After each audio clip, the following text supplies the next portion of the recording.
പ്രതിപക്ഷ നേതാവ് പിണറായി വിജയന് ഔദ്യോഗിക വസതി ലഭിക്കാത്തതിൽ കടുത്ത അതൃപ്തി. മുഖ്യമന്ത്രി വീടൊഴിഞ്ഞ് ഒരു മാസം പിന്നിട്ടിട്ടും കന്റോൺമെന്റ് ഹൗസ് പ്രതിപക്ഷ നേതാവിന് ലഭിച്ചിട്ടില്ല. അറ്റകുറ്റപ്പണി വൈകുന്നതാണ് വസതി ലഭിക്കാൻ തടസ്സമാകുന്നത്. അതേസമയം തന്നെ കെട്ടിടത്തിന്റെ ചോർച്ച പരിഹരിക്കുന്നതിനുള്ള പണികൾ പോലും ആരംഭിച്ചിട്ടില്ല എന്നാണ് ആക്ഷേപം. വിവരങ്ങളുമായി MS വീണ ചേരുകയാണ്. വീണ, പ്രതിപക്ഷ നേതാവിന് ഔദ്യോഗിക വസതി ലഭിക്കാത്തതിൽ എത്രത്തോളം നീരസത്തിലാണ് പിണറായി വിജയൻ? ഒപ്പം സർക്കാർ വൃത്തങ്ങൾ ഇതിന് നൽകുന്നൊരു വിശദീകരണവും ഈ ഒരു തരത്തിലാണ്.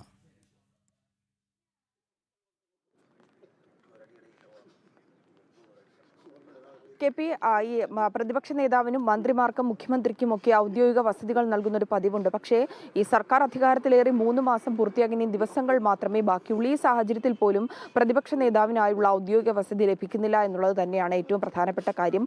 അതിൽ തന്നെയാണ് പിണറായി വിജയന് അതൃപ്തി ഉണ്ടായിരിക്കുന്നതും. കാരണം കണ്ടോൺമെന്റ് ഹൗസാണ്, PMG ജംഗ്ഷനിലുള്ള കണ്ടോൺമെന്റ് ഹൗസാണ് പ്രതിപക്ഷ നേതാവിനായി നൽകിയിരിക്കുന്നത്. പക്ഷേ അത് ലഭിക്കാൻ ഇനിയും ദിവസങ്ങൾ കാത്തിരിക്കേണ്ടി വരുമെന്നാണ് നമുക്ക് അറിയാൻ സാധിക്കുന്നത്. കാരണം മുൻ പ്രതിപക്ഷ നേതാവ് നിലവിലെ മുഖ്യമന്ത്രിയുമായ VD സതീശൻ ഒരു മാസത്തിന് മുമ്പാണ് വീട് ഒഴിഞ്ഞു പോയത്.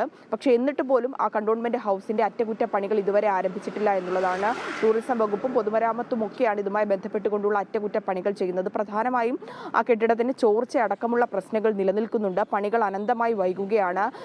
ഈ സർക്കാർ അനുവദിച്ചിട്ട് ഔദ്യോഗിക വസതി ലഭിക്കാൻ ഇനി പിണറായി വിജയന് കാത്തിരിക്കണം എന്നുള്ളത് തന്നെയാണ് അതൃപ്തിക്ക് കാരണമാകുന്നത്. ചില മന്ത്രിമാരുടെയും അവസ്ഥ അത് തന്നെയാണ്. വളരെ ചുരുക്കം ചില മന്ത്രിമാർ മാത്രമാണ് ഔദ്യോഗിക വസതിയിലേക്ക് താമസം മാറിയിട്ടുള്ളത്. പലയിടങ്ങളിലും അറ്റകുറ്റപ്പണികൾ നടന്നുകൊണ്ടിരിക്കുന്ന ഒരു സാഹചര്യമാണുള്ളത്. പ്രതിപക്ഷ നേതാവ് ആയിരിക്കുമ്പോൾ ഈ പത്രസമ്മേളനം നടത്തുന്നതിനും ഒപ്പം തന്നെ നിരവധി ആൾക്കാർ കാണാൻ വരുന്നതുമൊക്കെ ഈ ഔദ്യോഗിക വസതിയിലാണ്. അതിനാൽ തന്നെ ഈ പിണറായി വിജയൻ ഇതുമായി ബന്ധപ്പെട്ടുകൊണ്ട് അത്തരത്തിലുള്ള കാര്യങ്ങളൊക്കെ ചെയ്യുന്നതിന് തടസ്സം നിലനിൽക്കുന്നു എന്നുള്ളതാണ്. നിലവിൽ ബേക്കറിയിലുള്ള വാടക വീട്ടിലാണ് പിണറായി വിജയൻ കുടുംബസമേതം താമസിക്കുന്നത്. നിയമസഭാ തിരഞ്ഞെടുപ്പ് ഫലം വന്നതിന് പിന്നാലെ പരാജയം ബോധ്യപ്പെട്ട സാഹചര്യത്തിൽ ദിവസങ്ങൾക്കുള്ളിൽ തന്നെ വളരെ വേഗത്തിലാണ് പിണറായി വിജയൻ മുഖ്യമന്ത്രിയുടെ ഔദ്യോഗിക വസതിയായിരുന്ന ക്ലിഫ് ഹൗസിൽ നിന്ന് താമസം മാറി ബേക്കറിയിലേക്ക് താമസം മാറ്റിയത്. പക്ഷേ എപ്പോൾ ലഭിക്കും, അതല്ലെങ്കിൽ എന്നായിരിക്കും ഈ ഒരു കണ്ടോൺമെന്റ് ഹൗസിന്റെ പണികൾ പൂർത്തിയാകുന്നത്, പ്രതിപക്ഷ നേതാവിന് എന്നായിരിക്കും കൈമാറുക എന്നുള്ള കാര്യത്തിൽ ഇപ്പോഴും ധാരണയില്ല.